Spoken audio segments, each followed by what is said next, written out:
Ahí va. Bueno, eh, estamos grabando entonces la penúltima clase antes del cerrar los últimos temas del curso. La idea de la clase de hoy es trabajar la primera ley de la termodinámica. ¿Se acuerdan que la semana pasada trabajamos con los gases ideales, la ley de gases ideales, y algunos conceptos como el de presión, temperatura, número de moles, etcétera? Y esta semana la idea es aplicar esas ideas en los balances de energía, digamos, de sistemas termodinámicos, especialmente gases. Y para eso entonces vamos a ver la primera ley de la termodinámica. Entonces el plan hoy sería eh, ver el concepto de trabajo mecánico y el de energía interna de los gases ideales y aplicar todo eso a la primera ley. ¿Llegaron en la plataforma hasta esta parte de la unidad? ¿Los presentes? Ahí va un poco más de gente ahora aparecer. ¿Llegaron a leer esta parte de trabajo mecánico, energía interna, eso? ¿O todavía no? Yo no le digo nada todavía. Nada, además.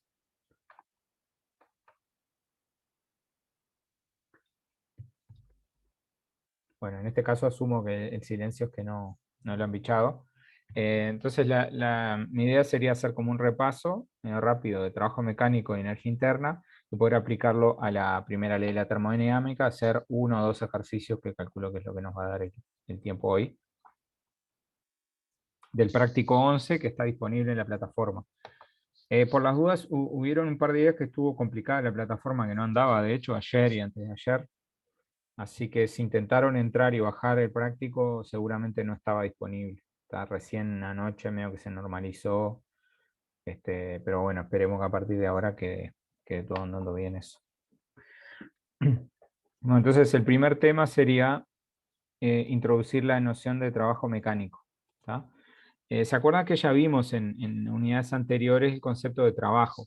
¿Sí? El tema es que ese concepto de trabajo se aplicaba a partículas, ¿tá? O objetos que se están trasladando de manera puntual, entonces es difícil aplicarlos a sistemas como los gases. ¿Tá? Entonces vamos a ver cómo es el trabajo mecánico en el caso de los gases. ¿Sí? Y para eso vamos a usar el mismo ejemplo que está en la plataforma, que es un cilindro tipo pistón, digamos, que tiene un émbolo, o sea, hay una superficie que tiene la misma forma que el cilindro y se puede mover por el cilindro. ¿Tá? Entonces imagínense que esto es una superficie que puede moverse eh, por este cilindro y acá adentro hay un gas. ¿Tá? En particular, ese gas, una de las características que tiene es una presión.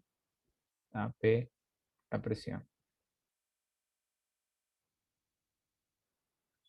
Bien, entonces como hay una presión dentro del gas, en particular, el gas sobre el exterior genera una fuerza, ¿no? ¿Se acuerdan que fuerza y presión estaban relacionadas?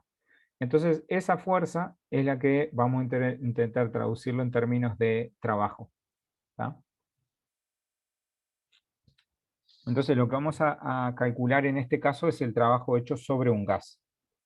¿Tá? Así que trabajo mecánico, acá vamos a aclararlo, sobre un gas.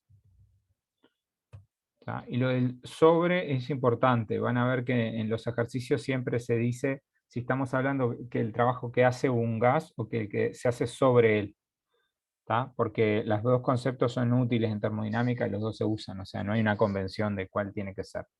Y ya les adelanto que la convención que vamos a usar y que usamos nosotros en esta unidad es diferente a la que utiliza el libro. ¿Tá? Entonces, ojo con los signos de trabajo porque el libro justamente que estamos usando, el de Kane, utiliza una denotación distinta. ¿No? Pero creo que está suficientemente aclarado, o sea, que si les quedan dudas, vuelvan a preguntar. ¿no?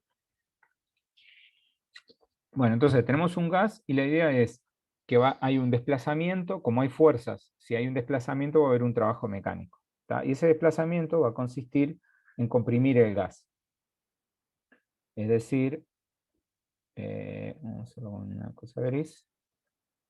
Imagínense que ese émbolo se mueve de la posición que tiene ahí, perdón, de una posición más lejos a una posición más cerca. O sea que acá hay un movimiento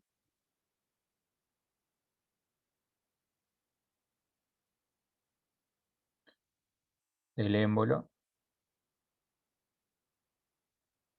Y ese movimiento en particular se caracteriza por un desplazamiento. Entonces vamos a llamarle delta X al desplazamiento que hace el émbolo. ¿Está? Bueno, y ese desplazamiento que hace el émbolo está asociado con una fuerza. Perdón, con un trabajo. ¿Está? Entonces, las dos cosas que necesitamos es relacionar la fuerza y el desplazamiento con el trabajo, y después eso relacionarlo con la presión del gas, básicamente. ¿Está? Entonces, lo primero vamos a ver el trabajo. Este es el trabajo sobre el gas. ¿Está? Entonces, lo primero es, bueno, si van a calcular un trabajo mecánico, y supongamos que saben la fuerza es F. ¿Cómo calculan el trabajo de una fuerza F? ¿Está? Imagínense que hay una fuerza acá. eh, una fuerza actuando acá, F. ¿Está? F es la fuerza. ¿Cómo calculábamos trabajo? Si teníamos la fuerza que actuaba y el desplazamiento que se generaba.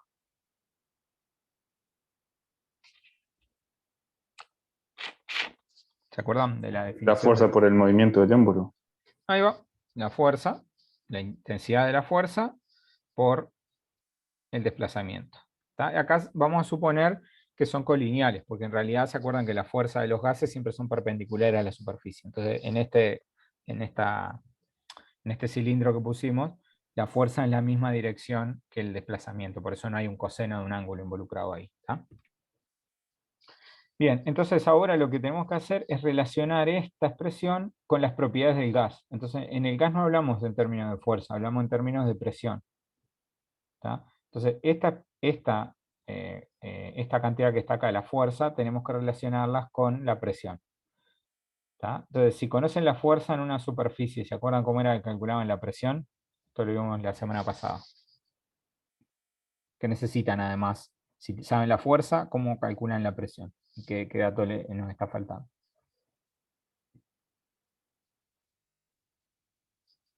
¿Alguien dijo algo en el chat? Voy a dejar el chat por acá. Sí, mientras piensan eso, Marcia pregunta si vamos a subir las clases. Sí, yo le voy a comentar a Santiago eso, porque él debe haber tenido una semana medio complicada y no pudo subirlo. Pero le voy a comentar eso, o sea, eso ya lo tiene.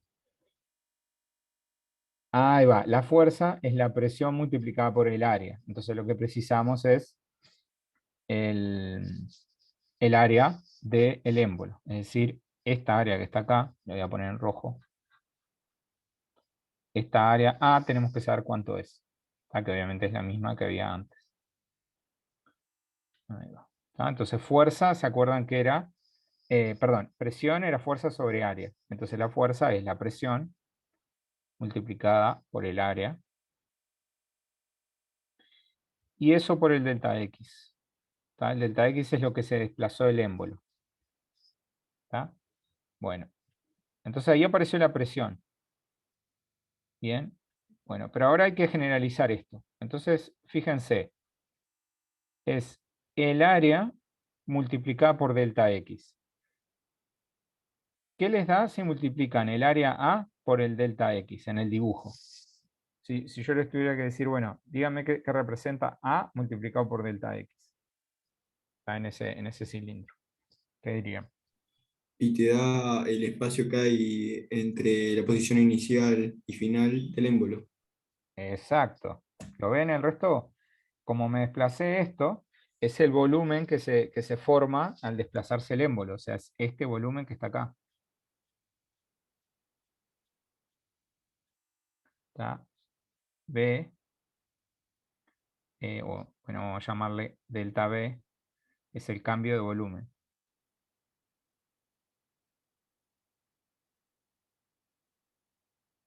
¿Está? Bueno, entonces ese producto que está acá está relacionado con ese delta B. Y acá hay que tener ojo porque acá es donde diferimos con la anotación del libro. Ese volumen es el volumen que perdió el gas. ¿Tá? O sea, inicialmente era más grande el espacio que ocupaba, al correrse el émbolo se achicó. Entonces, A por delta X no nos da el cambio en el volumen, sino el opuesto, es decir, lo que perdió. ¿Tá? Entonces, este número, o sea, la variación del volumen tiene que ser negativa, ¿no? Porque es el volumen final menos el volumen inicial, pero el volumen final es más chico que el inicial, entonces delta B tendría que ser negativo. Este número me da algo positivo, me da este volumen que es lo que falta. Entonces, por eso tengo que ponerle menos delta B acá. O sea, A por delta X me da lo que perdí de volumen, menos la variación del volumen. ¿Tá? Y ahí llegamos entonces a la expresión para el trabajo hecho sobre el gas, que es la presión multiplicada por menos la variación del volumen. Es decir, puedo poner menos adelante, que queda más prolijo. Me queda el opuesto de la presión por el cambio de volumen. Y ahí tengo la expresión para, para el trabajo. ¿Tá? Entonces, esta es la expresión que vamos a utilizar para calcular trabajo sobre un gas. Pero acá hay un detalle que, no, que lo vi en esta discusión. Y eso lo vamos a tener que tomar en cuenta, porque en un gas pasa eso. Esta expresión no siempre es válida. ¿Alguien detecta cuál es el- la simplificación que hice acá? Que no necesariamente tiene por qué ser así. Acá hice trampa, digamos, en un punto.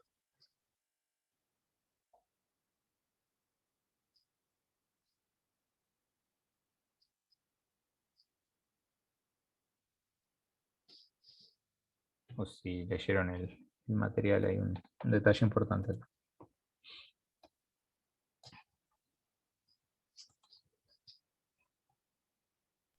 Yo no me doy cuenta. Qué trampa hiciste. No es una trampa, bueno, yo le dije que era una trampa. Es una simplificación que hice. Pero esto no es cierto siempre. ¿Tá? El asunto es que cuando ustedes comprimen un gas, la presión no tiene por qué permanecer constante. Pero puede ser que a medida que yo lo vaya apretando el gas, la presión aumente. Ah, seguro, porque a medida que disminuye el volumen, aumenta la presión. Claro, puede llegar a, no necesariamente, pero puede llegar a aumentar la presión. ¿Tá? Entonces, ojo, acá supuse que la presión, me quedó, tiene una letra enorme esto, supuse que la presión es constante.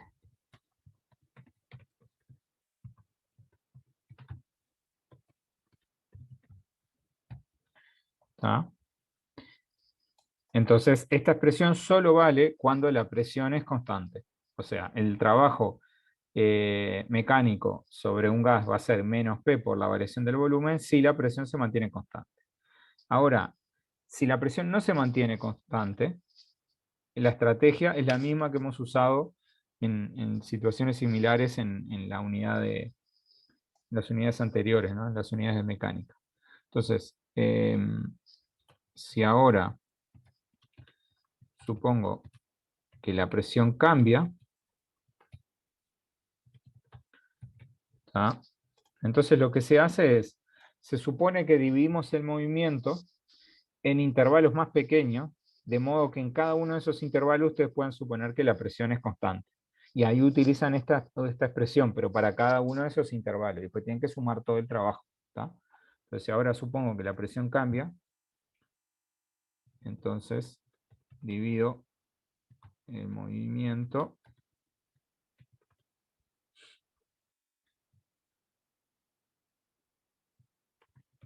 en intervalos. Y bueno, acá los intervalos de desplazamiento serían delta x1, delta x2, delta x3 y así. Em, suponiendo, ¿no? Uy, perdón, apretó solo eso.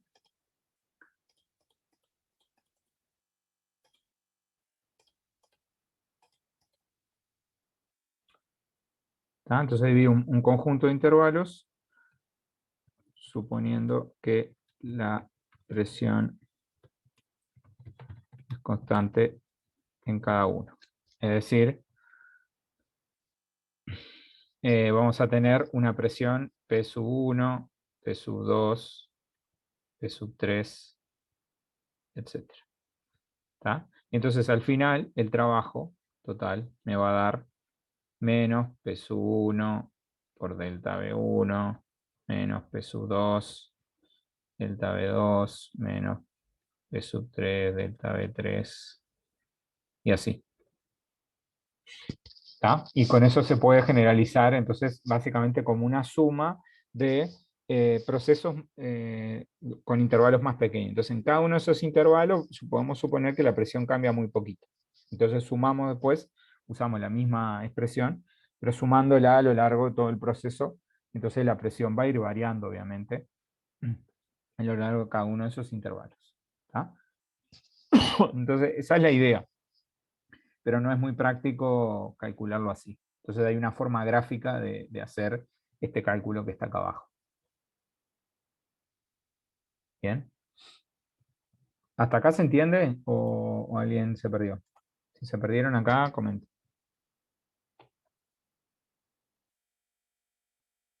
Se entiende, sí. César dice que no siempre pierde volumen. Ah, vos decías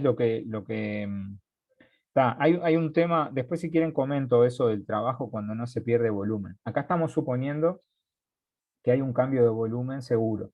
¿Tá? Si no hubiera un cambio de volumen, ahora les hago un comentario al final de esto, pero no vamos a trabajar mucho con ese tema. Acá solo estamos viendo el caso de trabajo mecánico cuando hay un gas, pero hay otras formas de trabajo mecánico que estamos excluyendo, que es un tema importante. ¿Tá? Bueno, entonces hay una interpretación gráfica para hacer esta cuenta.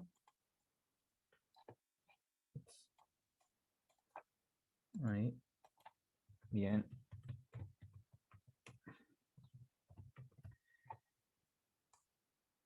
¿Ah? Y la interpretación gráfica para los que hicieron el curso de matemática les va a sonar a cosas conocidas. De hecho, ya en este curso ya lo hemos mencionado un par de veces cuando hablamos de trabajo, por ejemplo. ¿Tá? Entonces, la interpretación gráfica incluye hacer una gráfica donde se vea cómo es este proceso. ¿Tá? Entonces, en esa gráfica lo que hacemos es, ponemos el volumen en la horizontal, el volumen del gas,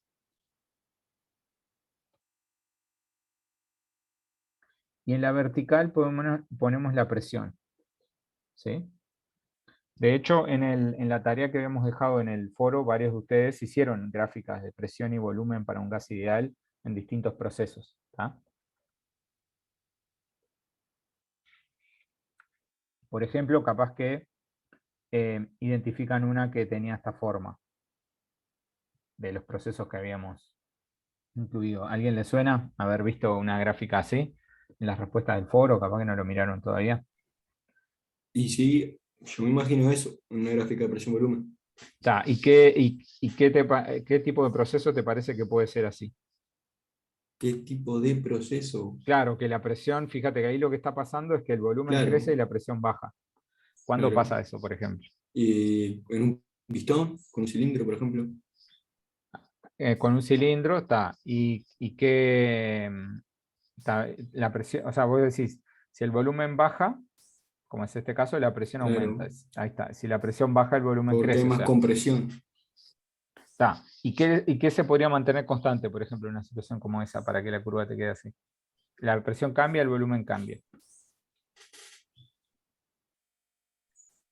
Es imposible que la presión y el volumen sean constantes.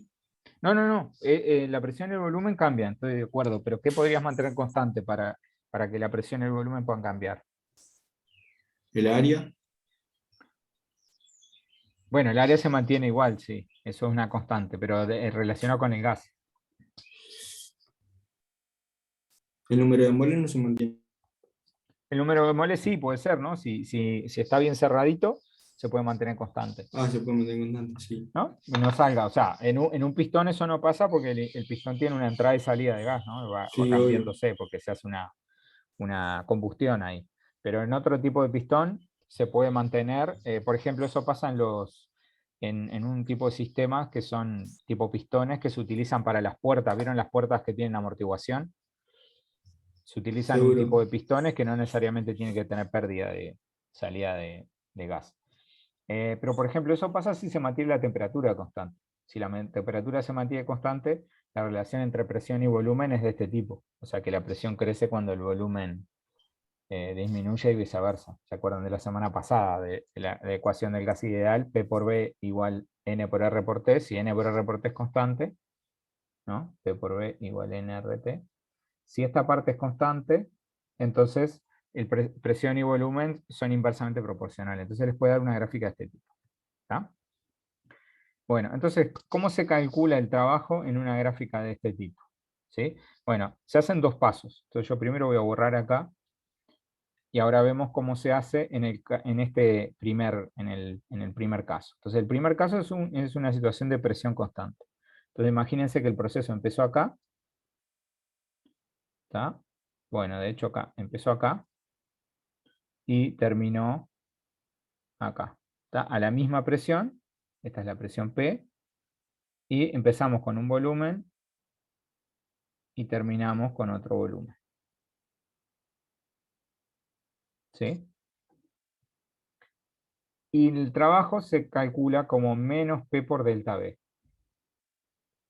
¿Está? Entonces es la diferencia entre los volúmenes multiplicado por la presión con un menos. Esta cantidad, P por delta B, ¿qué representa en esta gráfica? A ver si lo ven. La diferencia entre los dos volúmenes multiplicado por la presión. El área ahí. Exactamente, exactamente. Esta área de acá abajo, eso tiene tamaño P por delta B.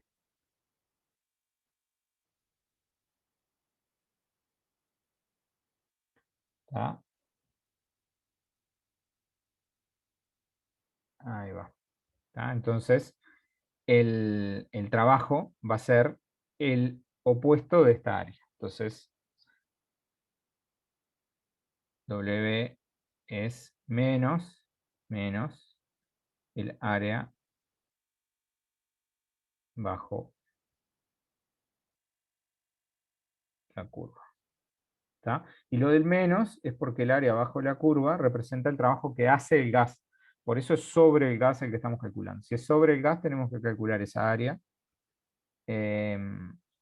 Y el opuesto, digamos, nos va a dar el trabajo hecho sobre el gas.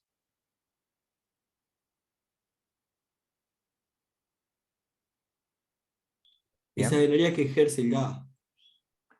La fuerza que ejerce el gas, perdón, el trabajo. Claro, pero son opuestos. La fuerza que el gas, no, la que estamos calculando, o sea, el área que está ahí es la fuerza, perdón, es el trabajo que hace el gas. Como nosotros queremos calcular el trabajo que hacen sobre el gas, es el opuesto de esa área. O sea, calculan el área y dicen, bueno, este sería el trabajo hecho por el gas. Entonces le ponen un signo de menos y eso es el trabajo hecho sobre el gas. Bien.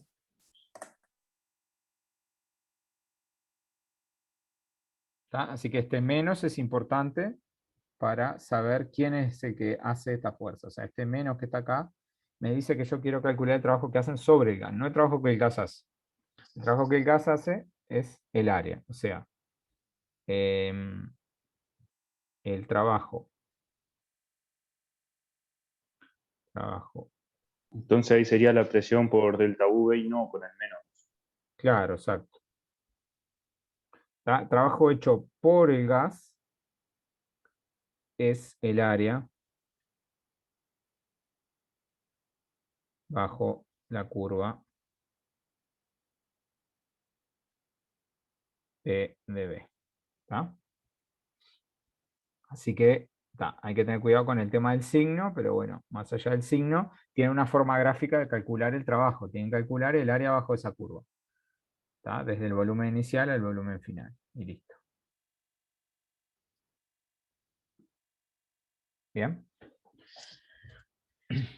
Bueno, entonces ahí tenemos una interpretación gráfica y lo vamos a usar ahora para calcular. En el práctico hay algunos procesos que se dan en un diagrama PV y tienen que calcular el trabajo. Yo ahora les iba a proponer un ejercicio que no está en el práctico, pero sí les iba a hacer un comentario que tiene que ver con algo que dijeron en el chat,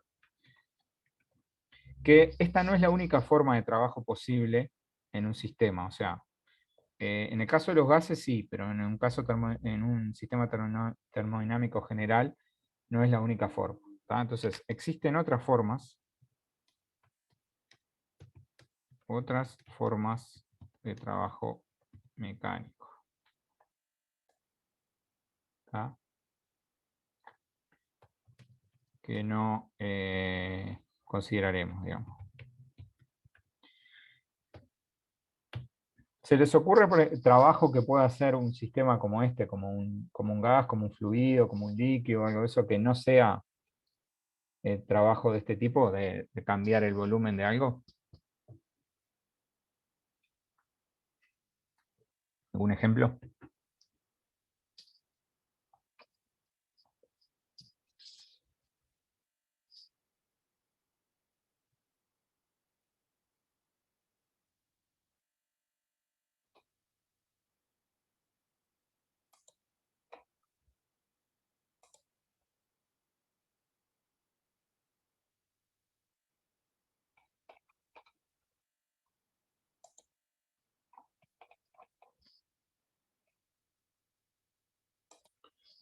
Bueno, asumo que no.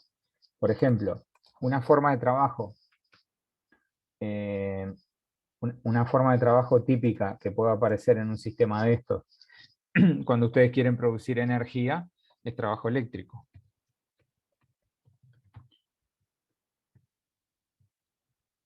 ¿Tá? Ese básicamente es trabajo para mover cargas eléctricas, y eso no implica un cambio de un volumen. ¿Tá? Y después otro caso, que tampoco implica cambio de volumen, que sí vimos en este curso, que es el trabajo contra la fuerza de gravedad. ¿Sí? Es decir, subir y bajar un objeto. Imagínense que usan un gas con una cierta presión para hacer subir y bajar un objeto. ¿Tá? Lo hacen subir un par de metros con gas a presión desde abajo.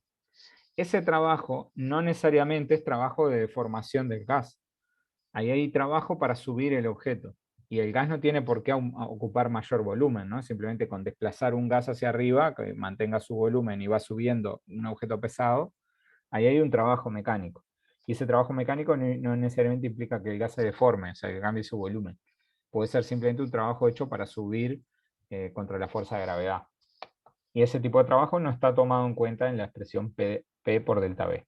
¿Tá? O sea que cuando calculemos trabajo mecánico, en todo caso, en un curso que vaya más a fondo en el tema termodinámica, habría que especificar si estamos hablando de este tipo de trabajo o estamos hablando de otro tipo de trabajo.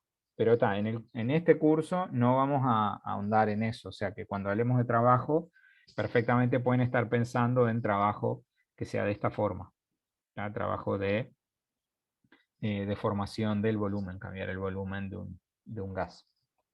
¿Bien? Esto solo lo dejo a forma de comentario para que vean que en realidad pueden haber muchas otras formas de trabajo que sean útiles de manejar, ¿no? Más que nada en aparatos en máquinas que se utilicen para la producción de energía, por ejemplo, van a haber muchas otras formas de trabajo que no se traducen en un cambio de volumen. Bien. Entonces, esto es lo que precisamos para hacer algún cálculo de trabajo. Entonces, lo que les iba a proponer es un ejercicio que tiene de todo. Tiene para chequear las definiciones que habíamos visto de presión, para hacer cálculos de trabajo y para comparar. ¿Tá? Entonces es un sistema muy parecido al que estudiamos recién, pero el tamaño de la letra está bien, ¿todos lo ven o quieren que le aumente un poquito el tamaño?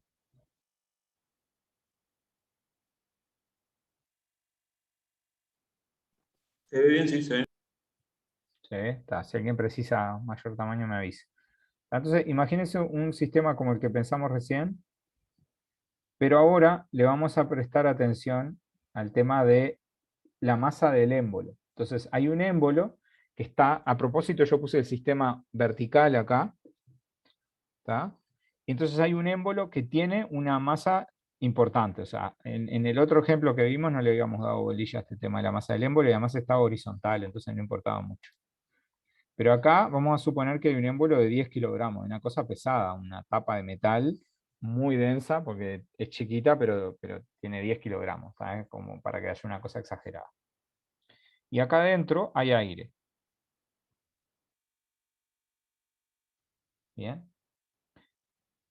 Entonces, la primera pregunta, bueno, y afuera también, ¿no? Acá también hay aire.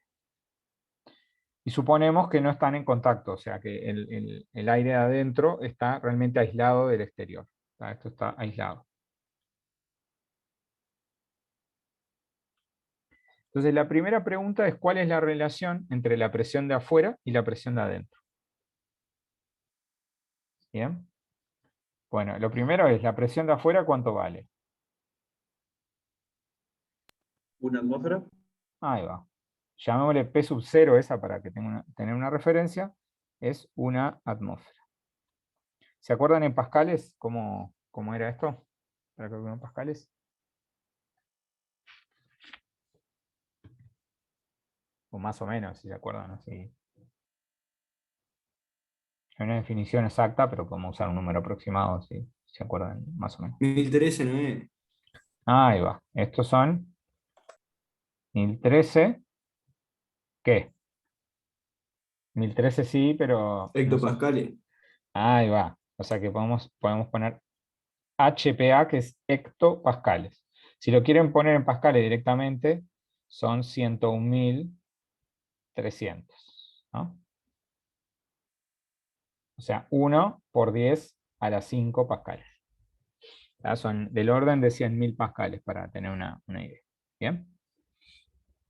¿Tá? Eso es la presión a la que está el aire. Ahora la pregunta, a ver si se les ocurre alguna idea, es cómo podemos relacionar la presión a la que está el aire con la presión a la que está el aire adentro del émbolo. ¿Qué relación puede haber? Si les parece que es mayor, menor o es igual que la presión que hay afuera y por qué.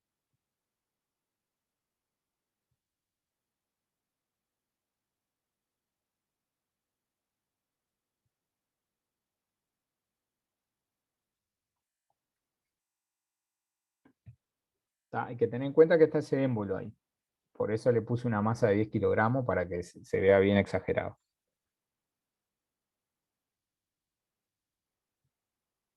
Y para mí va a ser mayor. Si tiene el émbolo que le está haciendo fuerza hacia abajo, lo va a comprimir.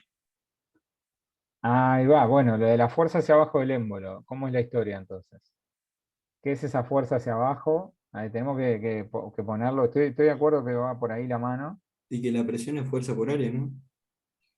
A ver, sí. A ver, si lo pienso desde el punto de vista del émbolo. Tá, hay Sí. hay una presión abajo del émbolo, ¿no? Tá, y hay otra presión arriba. Tá, entonces, está la idea esa de que el peso del émbolo tiene que ver con la cosa, ¿no? Porque cómo comprime hacia abajo. Pero piénsenlo desde el punto de vista del émbolo. ¿Qué fuerzas sufre el émbolo? La fuerza de peso. Ahí va. Entonces hay una fuerza acá. Que ahora se me complica para ponerle la letra P. Le voy a poner W. Ah, W lo estamos usando para trabajo. Entonces vamos a hacer así. Vamos a llamarle simplemente peso. Entonces está la fuerza peso. Esa es una fuerza que actúa. Pero ¿qué otras fuerzas actúan sobre el émbolo? Aparte del peso.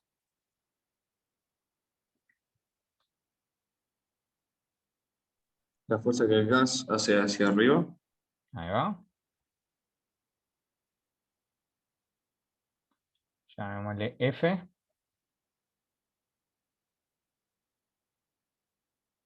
Bien. ¿Y qué más? La fuerza del gas la hace hacia arriba, que por cierto, ¿cómo se calcula? Si conocemos la presión.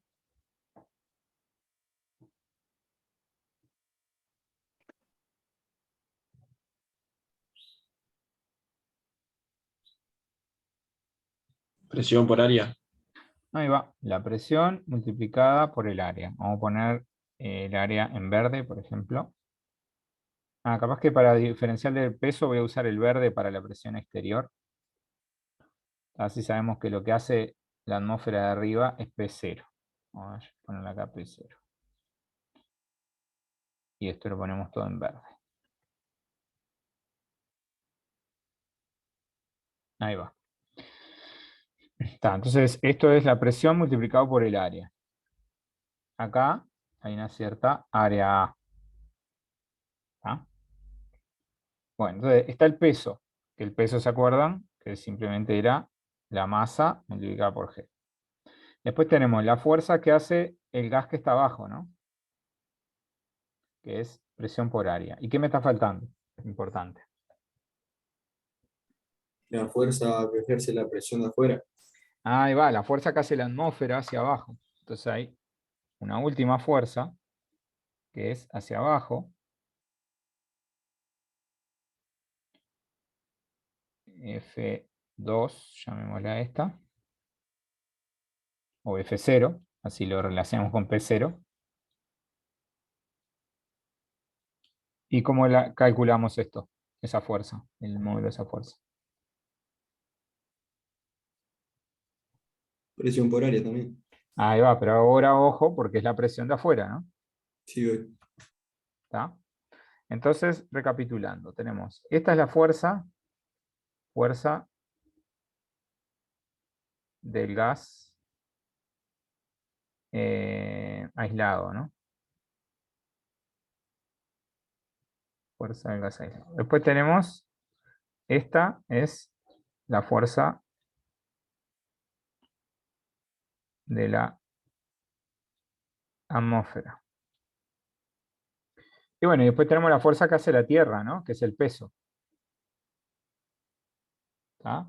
Bueno, ¿y cómo se relacionan estas tres fuerzas? O sea, la fuerza que hace el gas hacia arriba, y la fuerza que hace la atmósfera hacia abajo, y el peso. Acá tenemos que volver a acordarnos de la segunda ley de Newton, ¿no?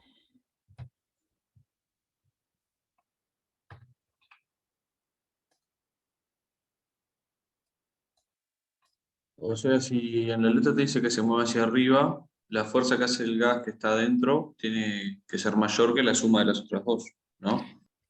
Ahí va, pero no tiene por qué ser mucho mayor, con que apenas sea, o sea, si iguala, si se le empata, con eso ya lo puedes mover, porque lo puedes mover a velocidad constante.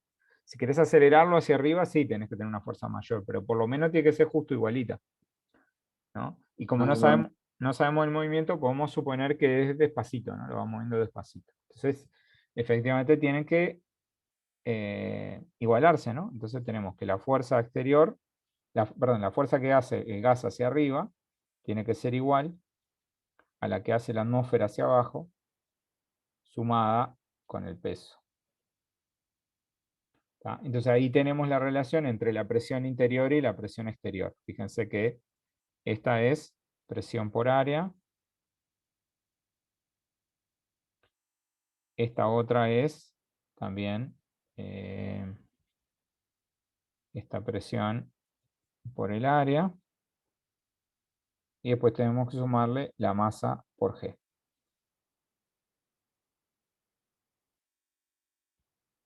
¿Tá? Y con eso tenemos el cálculo de cómo se relaciona la presión interior y la presión exterior. O sea que efectivamente, si toman en cuenta la gravedad, cuando hay un peso apreciable, va a haber una diferencia en las presiones, ¿no? Las presiones exterior y exterior no necesariamente es igual. ¿Tá? Entonces, esta ecuación la voy a pasar así, un poquito en limpio, que la presión interior es la presión que hay afuera, más, y acá vieron que saqué el A que estaba multiplicando acá y multiplicando acá. Lo que voy a hacer es dividir todo por A, y entonces este segundo término me va a quedar M por G sobre A. ¿Tá? O sea, dividí todo por A, pero el último término, como no tenía un A para cancelar, me quedó el A dividiendo. ¿Tá? Y acá entonces tenemos cuánto es la presión. Fíjense que tengo una presión exterior, y esto le va a sumar un poquito más. O sea que hay una sobrepresión adentro, hay una presión diferente.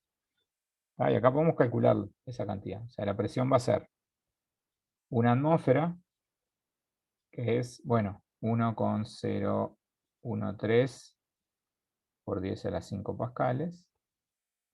Y esta cantidad, ¿cómo la calculamos? A ver, veamos los datos que tenemos acá.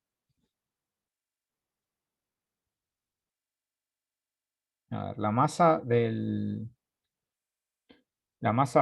émbolo son 10 kilogramos, ¿no? G, ¿se acuerdan? 9,8. 9,8 metros por segundo cuadrado. Y todo eso hay que dividirlo entre el área. ¿Y el área? ¿Cómo la calculo? Fíjense los datos de la letra.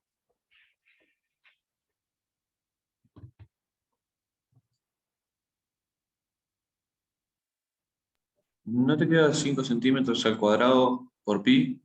A ver, voy a pasarlo a metros también.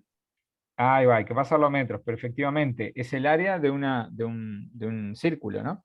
Entonces, pi por el radio al cuadrado. Así que pi por el radio, pero el radio hay que pasarlo. Así que 0,05 metros al cuadrado. Acuérdense siempre de usar el sistema internacional. O sea que acá yo pasé, vieron que en vez de usar una atmósfera, puse 10 a las 5 pascales. Si lo hubiera dejado como atmósfera, este término no lo podía haber sumado porque no me iba a dar en atmósfera. ¿Tá? Así que tenemos que hacer 10 por 9,8 dividido pi y dividido este número y sumárselo al 1013. A ver si alguien se anima. Por lo menos calcular esto, este pedacito acá. ¿Cuánto les da?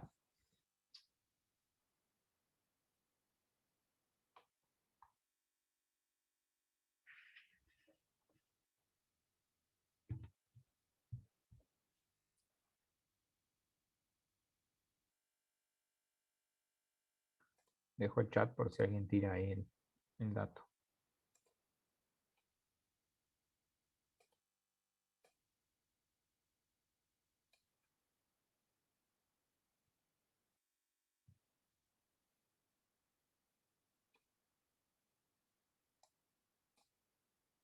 Mientras tanto yo lo voy haciendo también.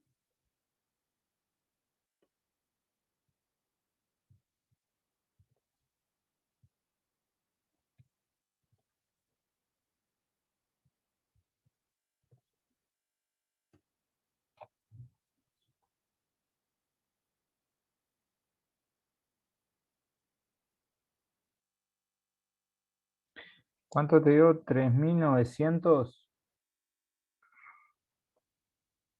¿Hiciste los 5 centímetros, lo hiciste al cuadrado? A mí me dio 12.400 y pico.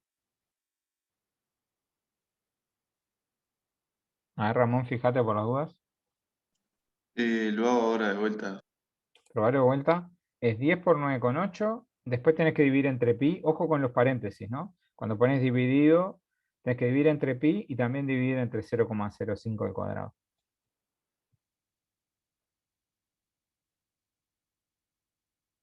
A mí este término me dio 12.400. ¿Les digo cuánto? Ahí va. Ahí me 12.478. dio, sí, profe. No sé qué hice antes. Ah, está. Bueno, ¿esto en qué unidades me dio? Si puse todo en el sistema internacional. Tengo kilogramos, metros, segundos cuadrados, metros cuadrados.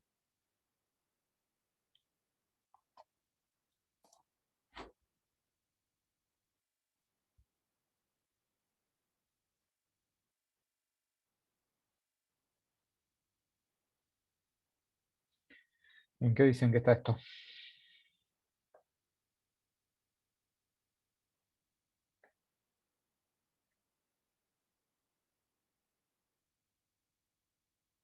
¿Cómo, profe? ¿En qué unidad es el? Porque dio el número de 12.478, pero de 12.478, ¿qué?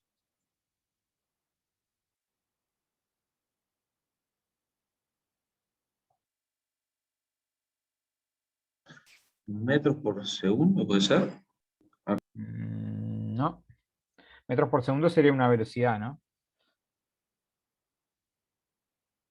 Los segundos están al cuadrado y acá no se cancelan con nada, así que quedarían los segundos al cuadrado.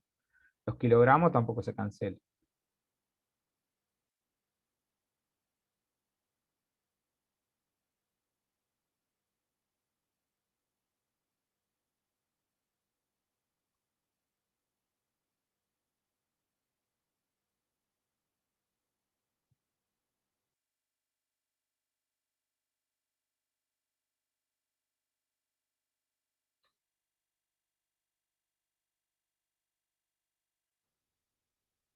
O sea, si hicimos bien la cuenta en el sistema internacional, ¿qué nos tiene que dar? Si estamos calculando algo que se lo estamos sumando a una presión.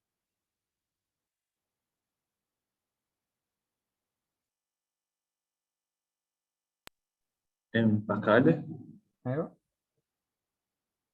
Chequeen que efectivamente es cierto. Si se fijan, voy a dejar acá en una esquinita, en la esquinita de abajo, que fíjense que las unidades que nos dieron eran kilogramos, si se fijan acá arriba, kilogramos. Después los metros están multiplicando, pero están dividiendo el cuadrado. Entonces me aparece dividido metros y dividido segundos al cuadrado. Chequeen que esto efectivamente son pascales. ¿Tá?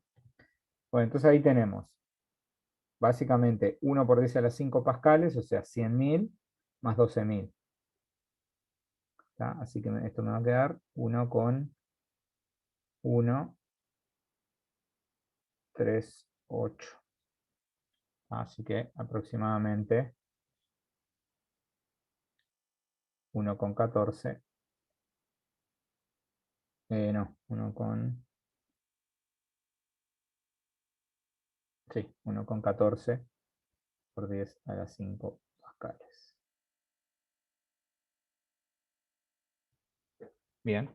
Así que hay un incremento de la presión. Ese incremento de la presión es porque hay un émbolo pesado arriba. Y el gas tiene que sostenerlo, digamos. La idea intuitiva esa estaba bien, de que debido al peso del émbolo hay que sostenerlo. Entonces hay una diferencia de presión. ¿Tá? Bueno, entonces, de acuerdo a esa diferencia de presión, ¿tá? Así que esta es la parte A, que era la que llevaba un poco más de trabajo, darse cuenta de esto.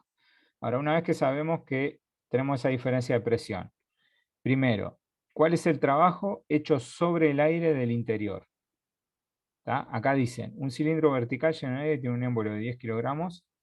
El émbolo se desplaza lentamente 10 centímetros hacia arriba. O sea, el émbolo se expande, el gas que está ahí se expande 10 centímetros hacia arriba. ¿Cómo calculo el trabajo hecho sobre el gas que está adentro?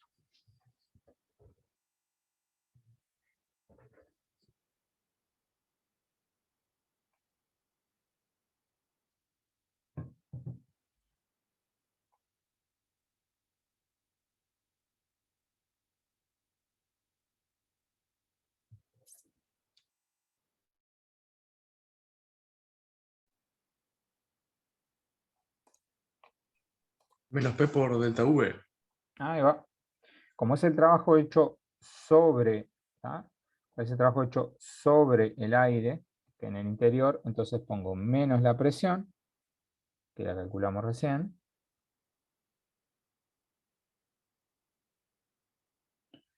y ahora el cambio en el volumen. ¿Tá? Y entonces fíjense que el cambio en el volumen ahora es positivo, porque aumentó. ¿Tá? Entonces este trabajo nos va a dar negativo. ¿Sí? El cambio del volumen, ¿cuánto sería acá en este caso? ¿Tá? Lo voy a poner así como, primero, después ponemos los valores. Entonces, menos P por el cambio en el volumen. ¿Tá? Entonces, esta presión es la que está acá. ¿Y este volumen cómo lo calculamos?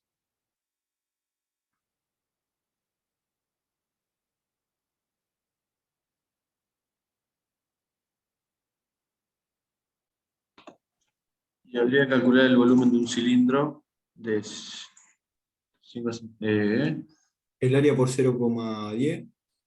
Ahí va, el área, que ya la sabemos, la de la base, por la altura. ¿Ven? O sea, si quieren hago pongo un segundo circulito ahí que nos muestra cómo se expande. ¿Tá? Pasa de la posición original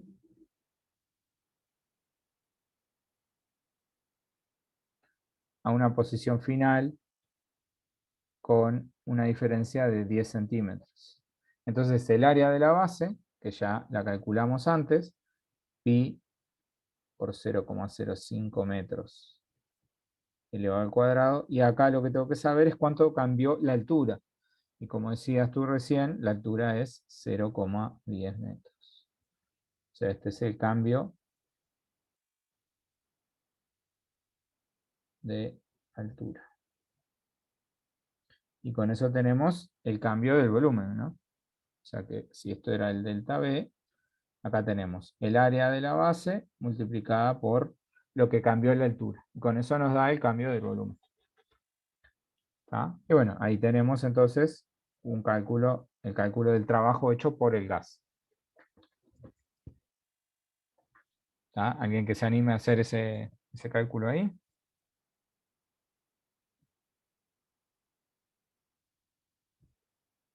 Uno esperaría que no sea una cosa bestial, ¿no?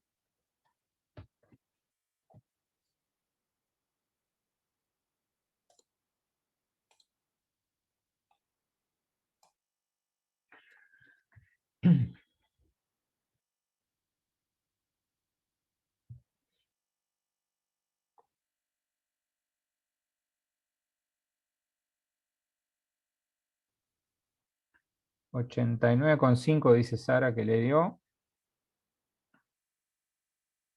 89,5. Ojo con el signo, ¿no? No nos podemos olvidar del signo, que tiene un menos adelante. ¿Tá? ¿Y 89,5 qué?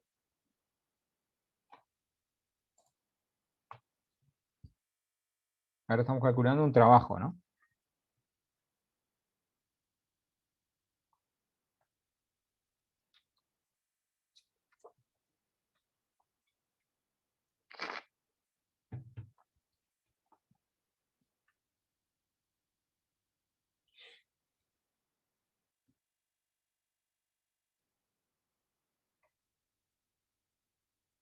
Ahí está, Daniel también le dio 89,5, así que está, todo más tranquilo. Pero, ¿en qué? ¿En qué está medido ese numerito?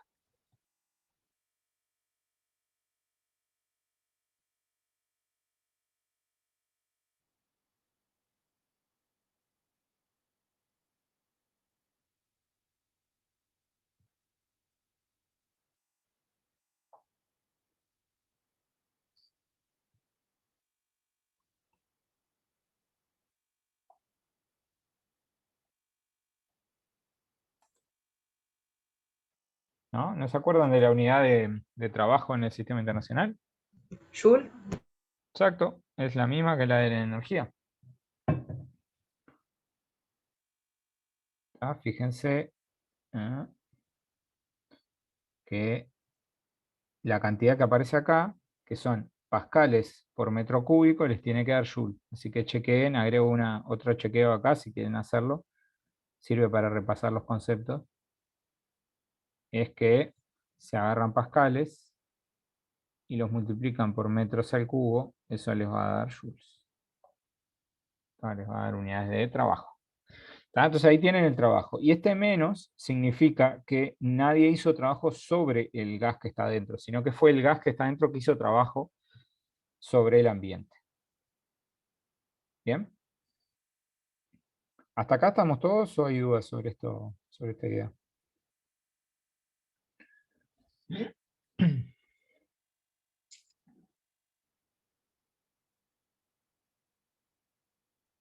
Va bien, sí. ¿Sí? Bien. Entonces por ahora entonces calculamos la diferencia de presiones debido a que había un émbolo, calculamos el trabajo hecho por el gas al expandirse y lo último es calcular el trabajo hecho sobre la atmósfera. Entonces va a ser análogo a este, como me quedé un poco sin espacio, después capaz que lo acomodo y lo dejo un poquito mejor para subirlo. Vamos a calcular el trabajo sobre la atmósfera.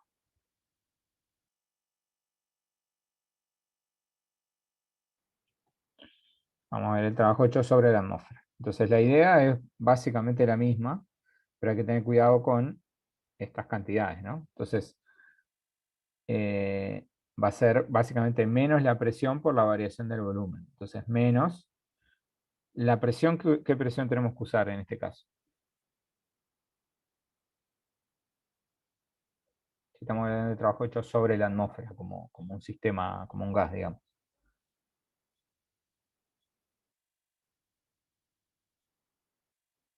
¿No? Fíjense que el interior está a una presión, pero el exterior está a otra presión, ¿no? Entonces, tenemos que usar la presión Una atmósfera. exterior, ahí va, una atmósfera. ¿Y el cambio del volumen? Y acá hay que tener ojo con quién es el sistema y quién es el exterior.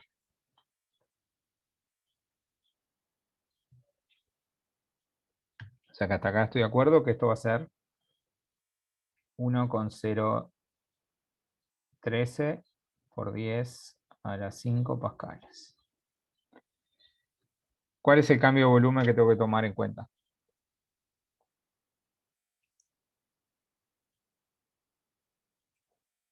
¿Y si tomas el mismo pero negativo? Exacto. Tengo que tomar el mismo porque lo que se expande el gas que está dentro es lo que pierde de espacio la atmósfera afuera, digamos, pero está con el signo cambiado, ¿no? Como decías vos. Entonces, acá tengo que poner el mismo volumen que me dio antes, este mismo delta V, o sea, pi por 0,05 metros al cuadrado por 0,1 metros, pero con un signo de menos. ¿Está? Esto es porque, entre comillas, digamos, la atmósfera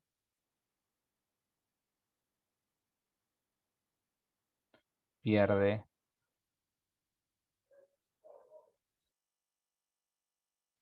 volumen. Lo pongo entre comillas porque en realidad esa pérdida de volumen a la atmósfera es insignificante, ¿no? Pero sí nos sirve para calcular el trabajo hecho. Entonces es el mismo volumen que teníamos antes, pero ahora con el signo cambiado, justamente porque no está ganando volumen, sino que lo está perdiendo. Y ahí ven que se acomoda el signo, ¿no? Acá hay un menos y acá hay otro menos. Entonces el número que nos va a dar va a ser un número positivo. ¿Y cuánto da?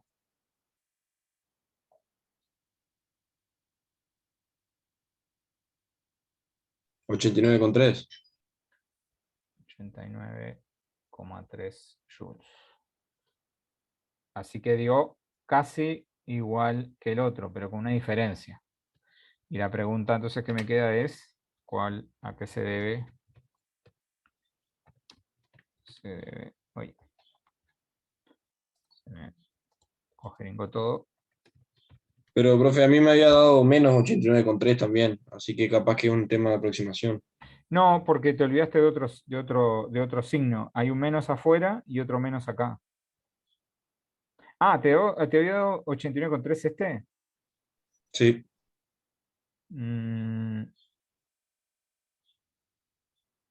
Y acá usaste 1,013, no te puede dar lo mismo, ¿no? No, usé en Pascal, 101.325 pascales. No, pero no es 101.000. 101.000, a ver, 101,325. Sí, pero en el otro caso era 1,14, ¿no? Voy a hacer la otra cuenta entonces, a ver si me da distinto. Pero como les dio lo mismo a varios que lo plantearon, no me quejé.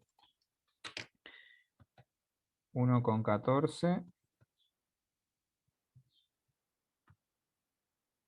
por pi.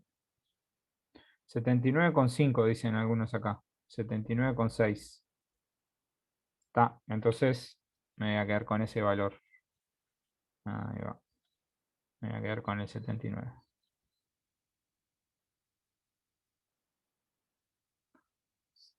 Uy, perdón. 79, algunos dijeron 79,6 y otros 79,5. Los que dijeron 79,5 redondearon para abajo o para arriba.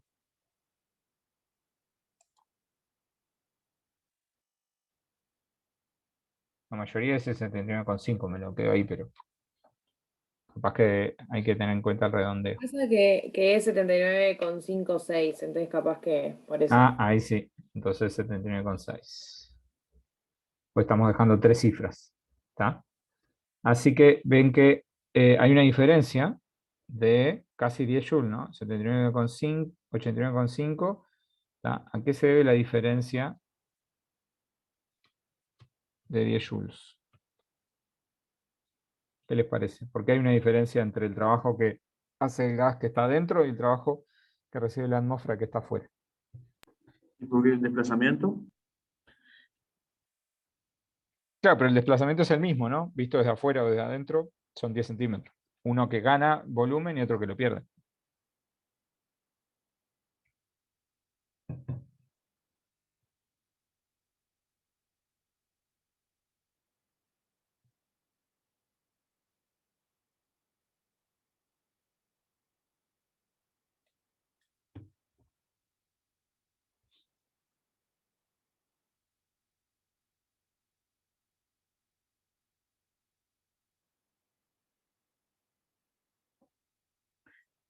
Fíjense, hay un gas adentro del cilindro. Está el gas de la atmósfera, pero hay un elemento que no estamos teniendo en cuenta en esta parte, ¿no? Ah, es por el peso del émbolo. Claro, estos 10 joules, ¿para qué serán usados? La diferencia entre los dos. Del trabajo que uno recibe y del trabajo que el otro entrega. Para equilibrar el émbolo. Claro, para poder llevarlo desde abajo hasta arriba, ¿no? Al trabajo sobre el émbolo. Esos 10 joules se usan para poder mover el émbolo. Tiene 10 kilogramos y lo tenés que mover 10 centímetros, vas a gastar 10 joules para moverlo. ¿Tá? Por eso hay una diferencia entre el trabajo que entrega el gas y el trabajo que se hace sobre el gas adentro y el trabajo que se hace sobre el gas afuera. ¿Bien? Entonces con este ejercicio más o menos exploramos un poco el concepto de trabajo hecho sobre un gas, y de hecho lo vimos de la perspectiva del gas que está dentro del cilindro y el gas que está afuera, y además hay un émbolo ahí jugando, o sea que se conecta con lo que habíamos visto antes de trabajo mecánico. ¿Tá? Entonces, este es uno de los elementos de la primera ley de la termodinámica, el concepto de trabajo, que como ven acá se puede utilizar para transferir energía, digamos, de un sistema a otro. Entonces vamos al segundo punto, que está incluido en la primera ley, que es el concepto que se llama energía interna. Vamos a hablar de energía interna solo en el caso de gases ideales. ¿Tá? O sea, esto que vamos a ver acá, esta expresión que yo ahora les voy a comentar, no es válida de manera general. ¿Sí? Bueno, y entonces la idea es que si uno realiza trabajo, por ejemplo, sobre un gas, eventualmente eso puede ser utilizado para aumentar la energía. Entonces la pregunta es, bueno, en el caso de un gas, ¿cómo se guarda esa energía? O sea, ¿dónde está la energía que gane o la energía que pierda un gas? ¿Dónde se acumula o dónde se pierde, digamos? ¿Tá? En el caso de un objeto puntual, por ejemplo, podríamos decir, bueno, tiene una energía potencial gravitatoria o tiene una energía potencial elástica o demás. En el caso de un gas no es tan evidente si uno lo mira desde el punto de vista macroscópico, porque las propiedades generales son las mismas. Entonces, para ver la energía en el caso de un gas, hay que ir a nivel microscópico, hay que ver el movimiento de las moléculas. ¿Tá? Entonces, en el caso de los más sencillos, los gases ideales más simples, son lo que llaman gases ideales monoatómicos, es decir, un gas que esté formado por un solo átomo. ¿Tá? Esos son raros, obviamente, en la naturaleza, porque hay pocos materiales que estén hechos por un solo átomo, ¿no? Tienen que ser gases nobles, y eso es bastante escaso en la naturaleza. Pero de todas maneras sirve como experimento mental. Si tienen un gas que está formado por una molécula que la pensamos como una partícula, ¿tá? ¿En qué puede guardar energía una partícula puntual? Si está dentro de piensen que está dentro de un frasco, digamos, cerrado, ¿cuáles son las opciones que tiene para guardar energía una partícula puntual? De ¿Los las que electrones? vimos. ¿Cómo? En los niveles de los electrones, dijiste. Sí. Eso puede ser, sí. Pero en el caso del gas ideal no estamos tomando en cuenta esa energía. Eso puede darse, sí. Y sí, pero el modelo gas ideal es un modelo de partículas puntuales. Entonces no estás tomando en cuenta energía que pueda guardarse de esa manera o liberarse de esa manera. De hecho, un poquito de energía puede guardarse en los niveles energéticos. Pero eso no lo estamos tomando en cuenta. Pensarlo solo como partículas puntuales desde el punto de vista mecánico.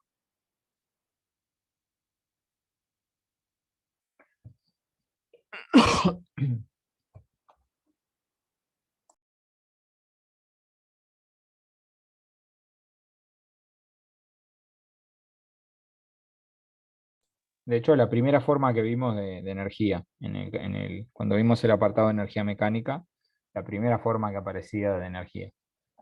Esa es la más sencilla para guardar energía.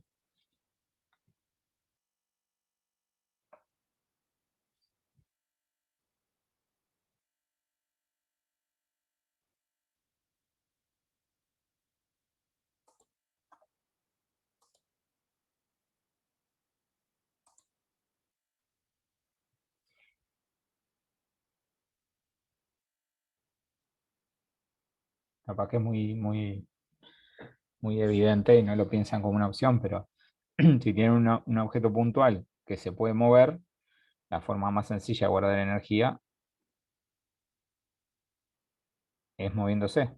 Si tienen una cierta velocidad, van a tener energía cinética.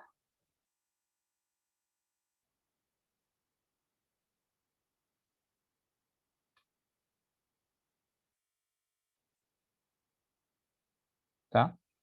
Y de hecho, en un gas monoatómico, si no tomamos en cuenta la estructura atómica, que eventualmente, como mencioné recién, podía llegar a utilizarse para guardar energía, en realidad esta es la única forma de energía en un caso de gas monoatómico. Entonces es el modelo más simple de gas ideal, eh, pero bueno, no es el más realista.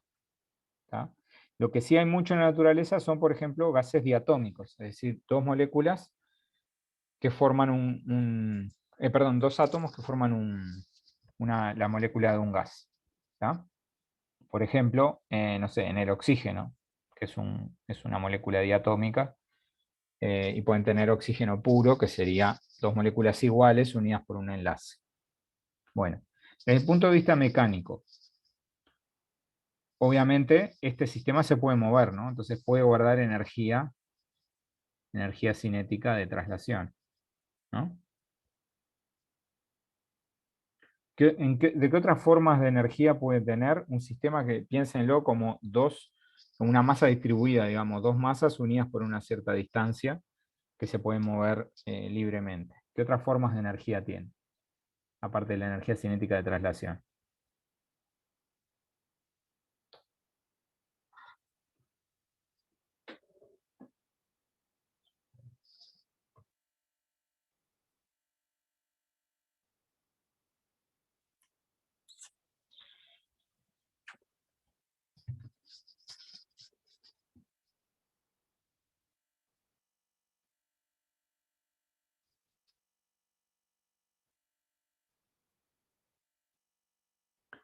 De las formas de energía que vimos.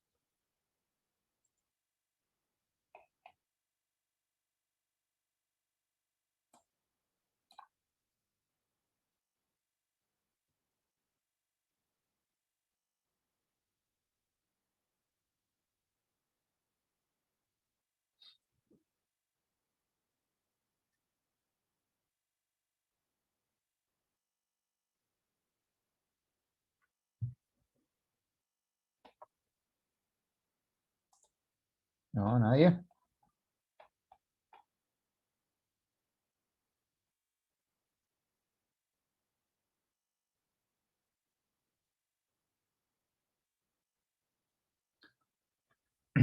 Bueno, hay un par más de movimientos que puede hacer un sistema como este, ¿no? Una molécula diatómica. Aparte de trasladarse con respecto a su centro de masa, puede girar. Entonces va a tener energía cinética de rotación.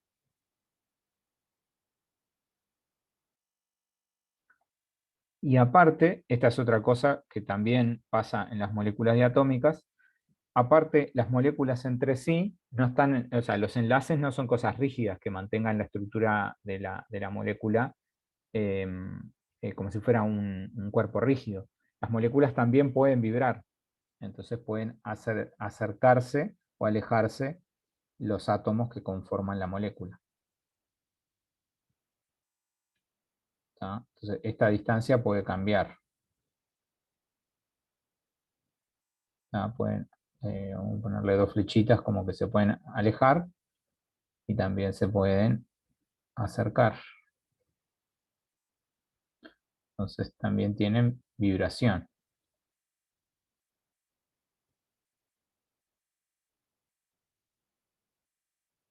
Ahí. Vamos a hacerlo más grande.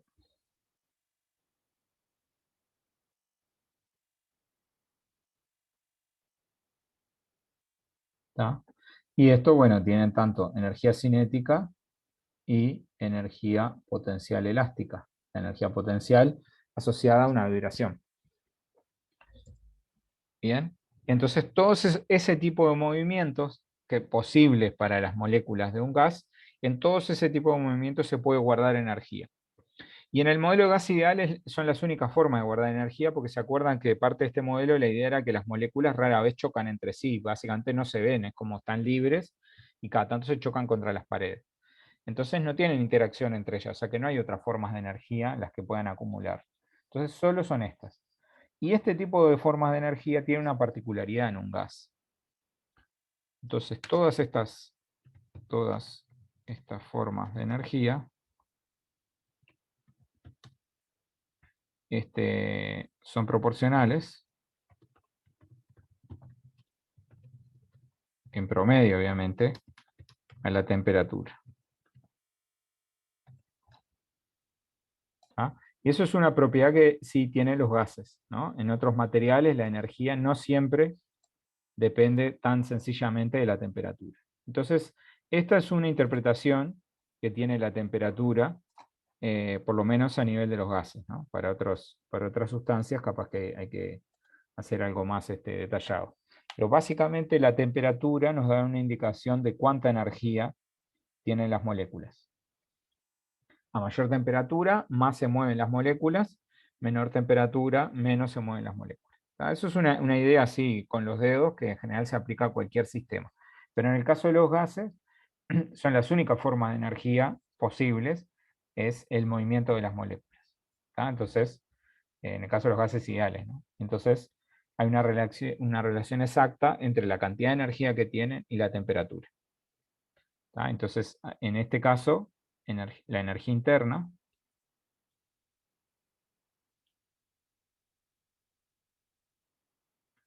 vamos a usar la letra U. En el caso de los gases ideales,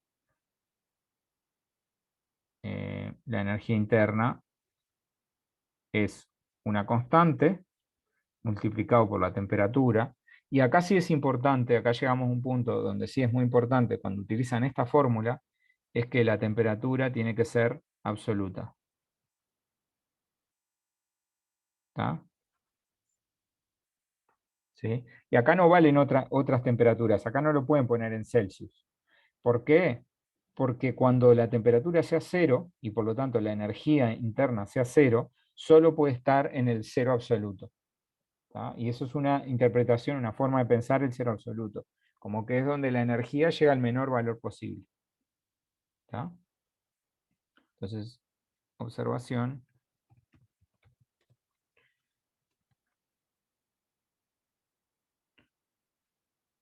La energía es mínima en T igual 0, energía,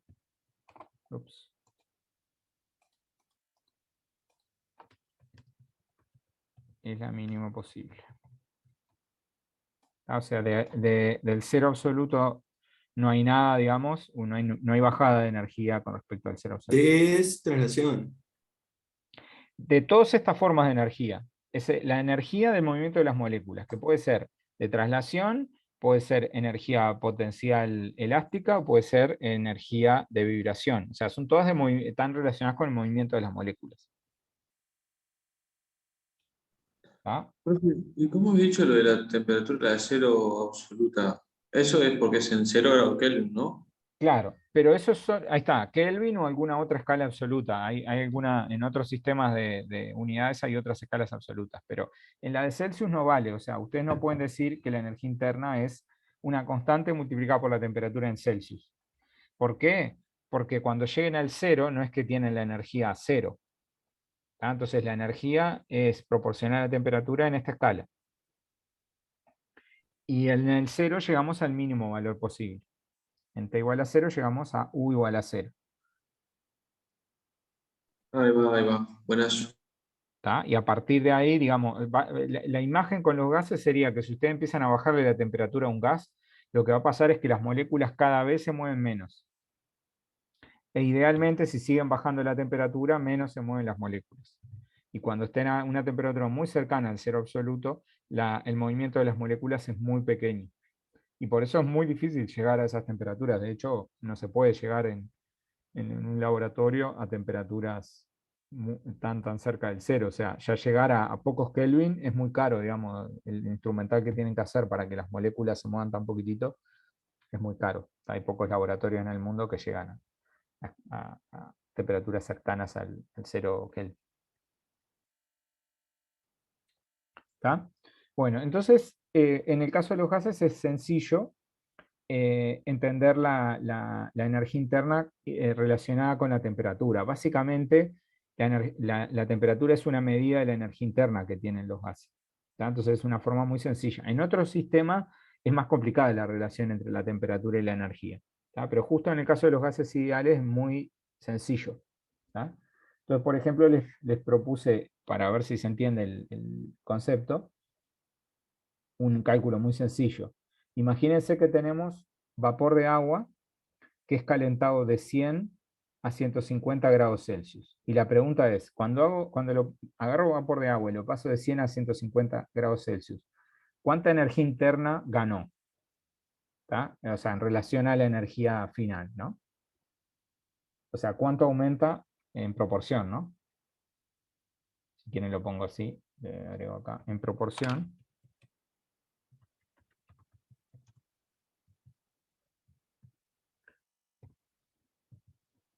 ¿Tá? En base a esta relación entre energía interna y temperatura, ¿cómo calcularían la proporción en que aumentó la energía interna? ¿Cómo les parece? ¿Qué tendrá que ver con las temperaturas?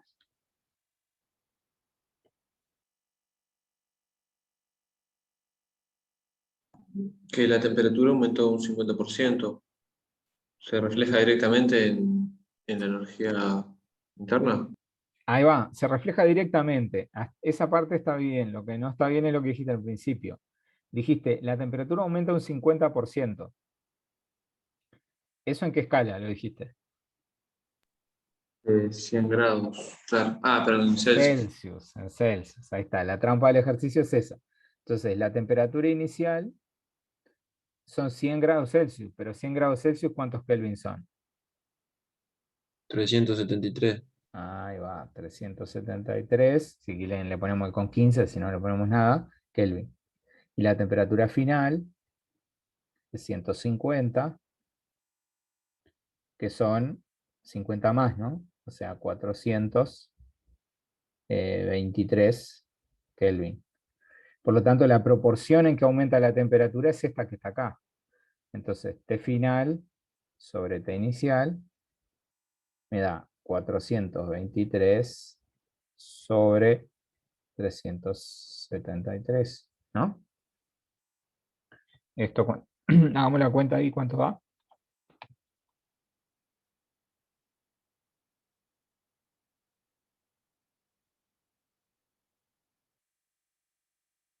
Uno y poco, ¿no? Uno y...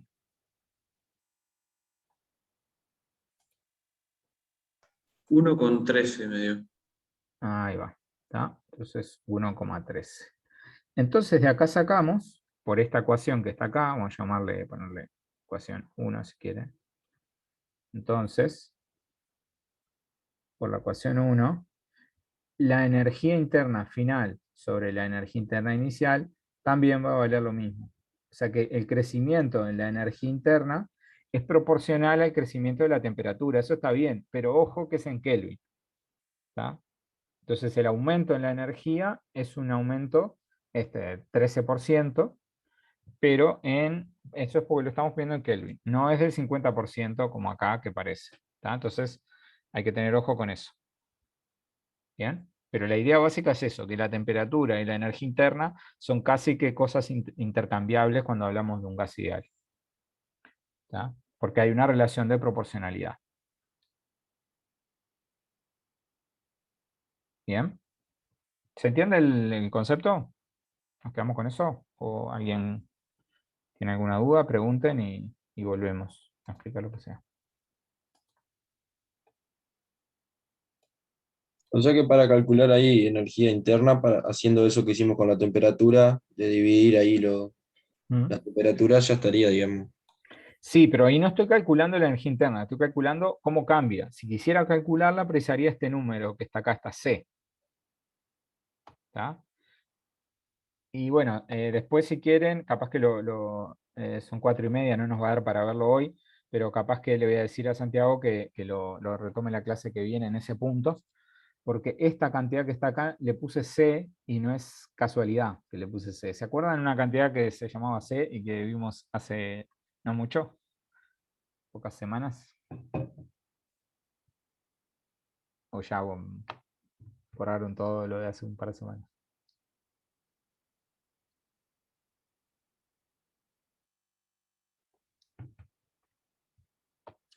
Calor específico, ahí va, ahí pegaste en el palo, Daniel. Es la capacidad calorífica en este caso, porque esto es el total del gas. Si lo dividiéramos por el número de mole o por la masa, sí. Bueno, resulta que justamente esta C es una capacidad calorífica. Y en particular eso se puede ver cuando veamos la primera ley. Están si van a la explicación que dimos en la plataforma, ya lo pueden ver, que esta cantidad para los gases ideales es el calor específico a volumen constante. Es decir, cuando hacen un cambio de las propiedades de un gas y lo hacen a volumen constante, les da un calor específico. Ese calor específico es el que entra en la energía interna. O sea que la energía interna de un gas ideal está directamente relacionada con el calor específico a volumen constante, o en este caso con la capacidad calorífica a volumen constante. Bien, pero eso capaz que queda para la próxima. Lo que sí, quería usar estos últimos minutos que nos quedan. No nos va a dar para hacer otro ejercicio completo, pero sí para introducir la idea de la primera ley de la termodinámica. Y capaz que podemos empezar a trabajar uno de los ejercicios, porque esto lleva un par de minutos. Entonces, la idea de la primera ley de la termodinámica es una conservación de la energía. Y entonces lo que dice es, bueno, imagínense que tengo una energía interna inicial. ¿Sí? Tengo una U inicial. Después transfiero calor, Q, y realizo trabajo. ¿Tá? W. O sea, realizo trabajo sobre un sistema o transfiero calor. Y eso lo que va a hacer es que cambie la energía que tiene el sistema. ¿Tá? O sea que de ahí vamos a pasar a un sistema que tenga otra energía. ¿Bien? Lo que dice la primera ley simplemente es que el cambio de esa energía, o sea, la energía interna final menos la energía interna inicial, que lo podemos escribir como delta U, va a ser el trabajo, que este es el trabajo sobre el sistema,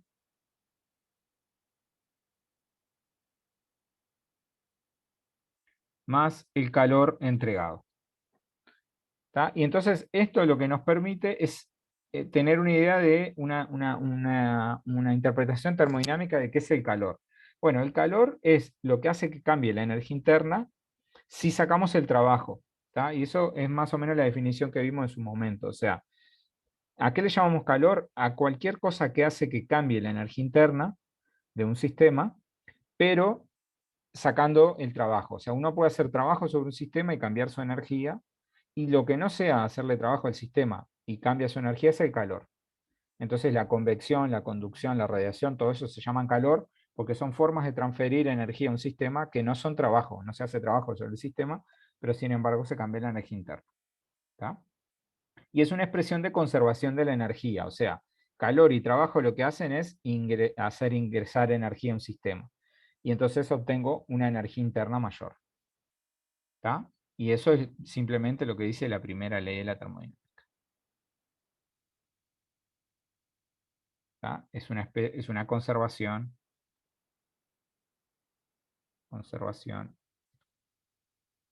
de la energía. O sea, si yo realizo trabajo o ingresa calor a un sistema, eso necesariamente tiene que hacer que aumente la energía interna. En el caso de un gas ideal, aumento de la energía interna necesariamente requiere un cambio de temperatura, ¿tá? Pero en otros sistemas no necesariamente un cambio de energía interna va a tener que tener directamente que ver con un cambio de temperatura. Es lo más común, pero en sistemas raros puede no ser necesariamente un cambio de temperatura. El caso más evidente que vimos fue las transiciones de fase. ¿Se acuerdan que cuando pasamos de un líquido, por ejemplo, hacemos la transición de líquido a vapor, ahí la temperatura se mantiene constante? Sin embargo, el sistema está ganando energía cuando nosotros le transferimos calor, ¿tá? Entonces es una forma de ver la primera ley en un sistema que no es un gas, o sea, porque ahí estamos pasando de un líquido a un gas, por ejemplo, o un sólido a un líquido. ¿Tá? Y esto es perfectamente general, o sea, lo estamos viendo para gases, pero vale para cualquier cosa. ¿Se entiende la idea?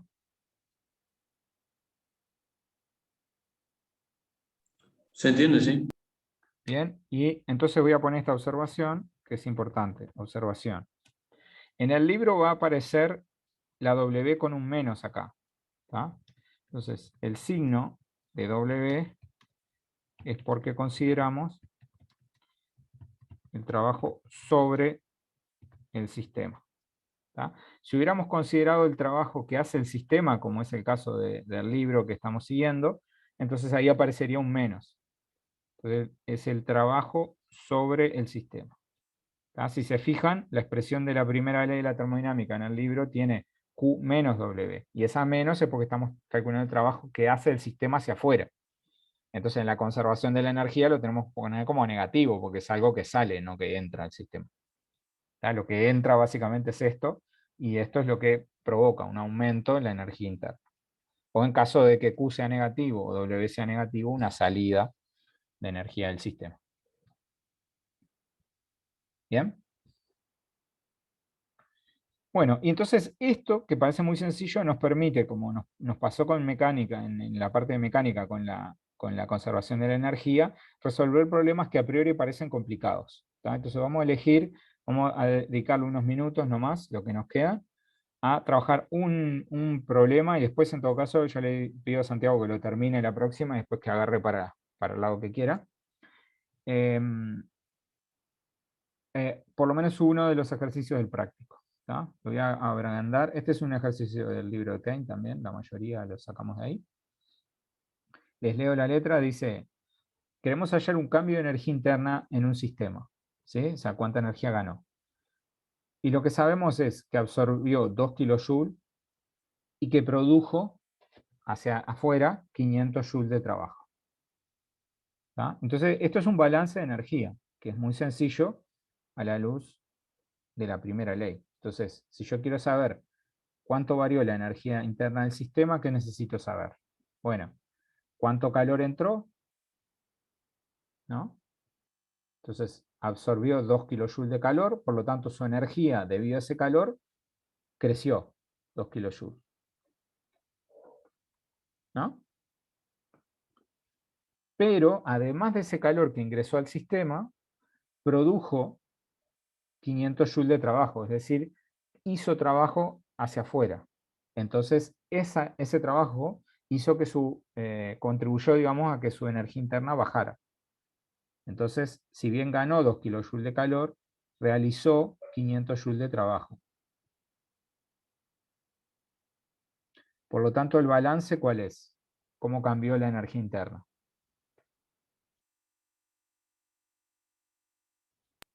¿No te queda 1,5 kilojoule positivo? Ahí va. Quiere decir que aumentó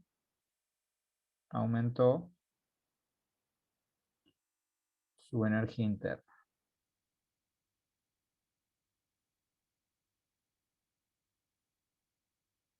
Bien.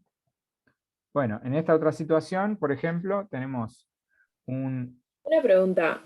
Sí, Ahí no tienen que estar los dos en Joule. sí. Ah, vos decís para hacer 2 menos 500, sí, pero yo no hice 2 menos 500. Yo dije kilojoule. Ahí la conversión la tienen que hacer ustedes. Acá tendrían que poner 2000 o ponerlo 0,5, como quieras. Pero sí, sí, tenés toda la razón. Acá para que nos dé todo en kilojoule, a esto capaz que lo podemos poner 0,5 kilojoule. ¿No? Y ahí nos queda todo en kilojoule y podemos hacer la cuenta transparente. Pero sí, sí, para hacer la cuenta, ojo con las unidades. Tienes toda la razón. Bueno, esa es una situación. Fíjense esta otra. Tenemos 1,1 kilojoule de calor y 400 joules de trabajo. Bien. Entonces, en este caso, absorbió mucho menos calor, pero también efectuó menos trabajo. Acá me equivoqué con los números. Creo. A ver. Sí. Bueno, está. Quedó así el ejercicio. Mala suerte.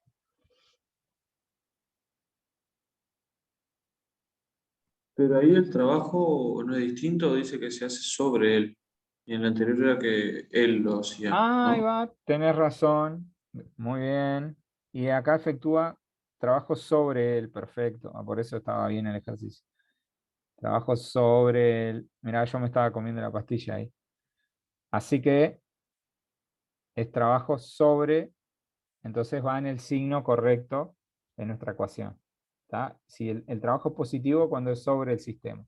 En este caso, 400 joules. O sea que las dos contribuciones, tanto el calor que ingresa como el trabajo hecho, contribuyen en el mismo sentido, en el sentido de aumentar la energía interna. En este caso, ¿cuánto da? Ahí va.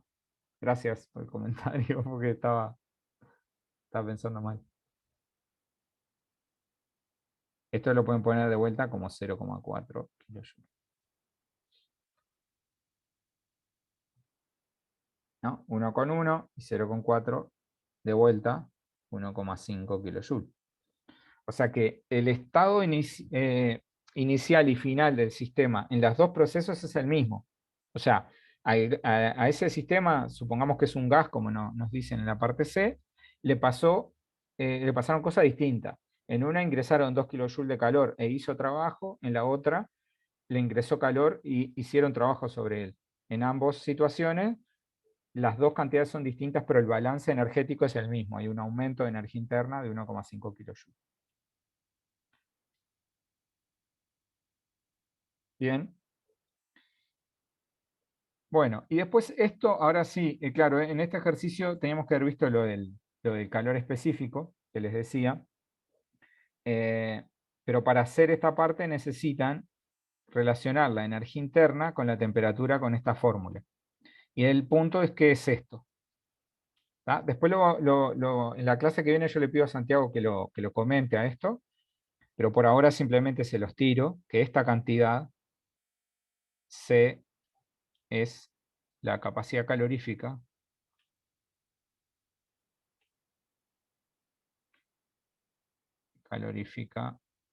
a volumen constante.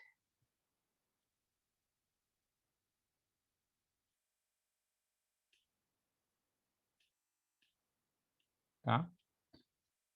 Por ahora simplemente créanme que esa cantidad es la capacidad calorífica a volumen constante. Entonces, si yo quiero calcular, relacionar ese cambio de energía interna con la temperatura, ¿sí?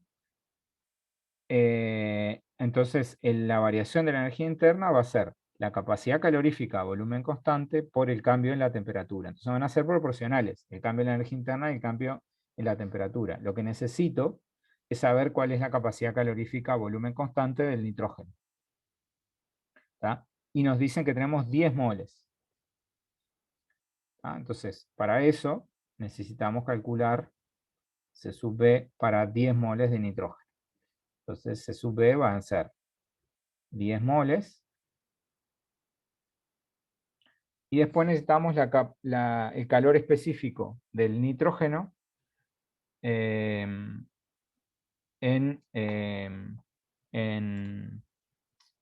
kilojoule por mol. ¿Tá?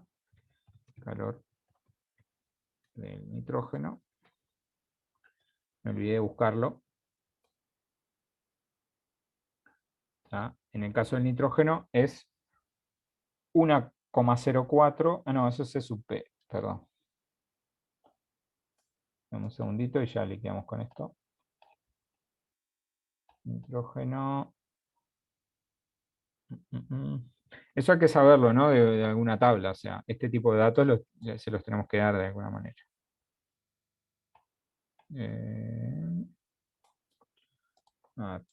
La idea era buscarlo, pero...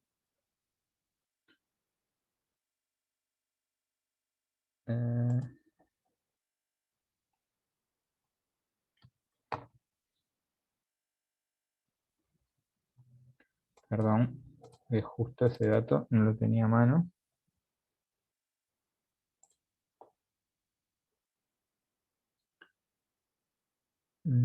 Creo que lo puse en la... A ver si no está en el propio práctico. Ahí va, sí, lo había puesto en el práctico. ¿O no?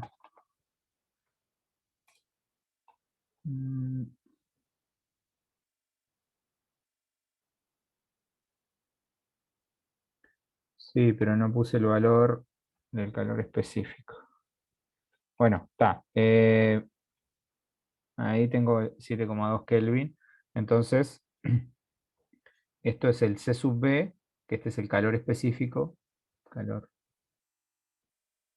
específico del nitrógeno.